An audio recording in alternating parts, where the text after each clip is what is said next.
Circuit house মোড় এই মাঝামাঝিতে আমাদের পুলিশের একটা টিম ছিল, সার্জেন্ট ছিল এবং সদর থানার একটা টিম ছিল। তারা সেখানে অবৈধ মোটরসাইকেল আটক করছিল।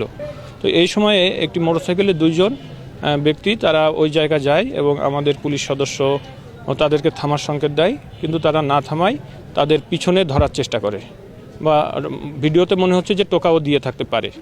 এই ধরনের বোঝা যাচ্ছে, হয় টোকা দিয়েছে অথবা হাত উঁচু করেছে, ভয় দেখানোর চেষ্টা করেছে, মোট কথা ভয় দেখানোর চেষ্টা করেছে, বা টোকা দিয়েছে বা একটা চট দিয়েছে, এ জাতীয় কিছু। ভিডিওটা অ্যানালাইসিস করে আরও স্পষ্ট বোঝা যাবে।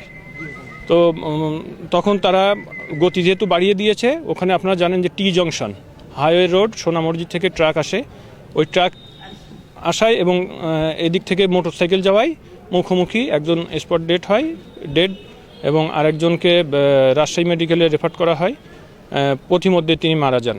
4:15 থেকে প্রায় 7টা, 7:30 পর্যন্ত অবরোধ ছিল এবং আপনারা জানেন যে এই সময়ে কিছু তৃতীয় পক্ষের এখানে প্রবেশ করে, কিছু বখাটে ছেলেপেলে প্রবেশ করে আমাদের যে সদর ফাঁড়ি সেখানে ভাঙচুর করেছে। আমাদের একটা অফিসার্স মেস আছে, সেখানে আগুন দিয়েছে। আমাদের ট্রাফিক ইন্সপেক্টরের মোটরসাইকেল আগুন দিয়েছে এবং দুঃখের বিষয় হলো আমাদের যে ইয়েটা আছে অফিসার্স মেসের পুরা লুটপাট করেছে।